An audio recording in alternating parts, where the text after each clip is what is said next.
લોકસભાની ચૂંટણીને લઈને ગરબાડા નજીક મીનાક્યાર ઇન્ટરસ્ટેટ ચેકપોસ્ટ ઉપર ગરબાડા પોલીસ દ્વારા સઘન ચેકિંગ હાથ ધરવામાં આવી રહ્યું છે।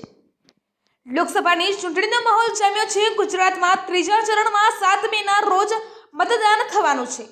લોકસભાની ચૂંટણીને લઈને દાહોદ જિલ્લા પોલીસ દ્વારા જિલ્લાની તમામ આંતરરાજ્ય બોર્ડરો સીલ કરી દેવામાં આવી છે। ત્યારે ગતરોજ રાત્રિના સમયે ગરબાડા પીએસઆઈ જે.એલ. પટેલ સહિત પોલીસ સ્ટાફ દ્વારા ગરબાડા નજીક મીનાક્યાર ચેકપોસ્ટ ઉપર આવતા જતા તમામ વાહનોનું સઘન ચેકિંગ હાથ ધરવામાં આવ્યું હતું અને ગરબાડા પીએસઆઈ દ્વારા મીનાક્યાર ચેકપોસ્ટ ઉપર હાજર પોલીસ જવાનો તેમજ એસએસટી ટીમને ગુજરાતમાં તથા મધ્યપ્રદેશ રાજ્યમાં પ્રવેશ કરતા તમામ પ્રકારના વાહનોની ઝીણવટભરી ચકાસણી કરવા તથા તેમાં શું માલ ભરેલો છે તેની તપાસ કરવા તેમજ વિદેશી દારૂ, નશીલા માદક પદાર્થો તેમજ રોકડ નાણાકીય રકમ હેરફેર ન થાય તે માટે જરૂરી સૂચના આપવામાં આવી હતી।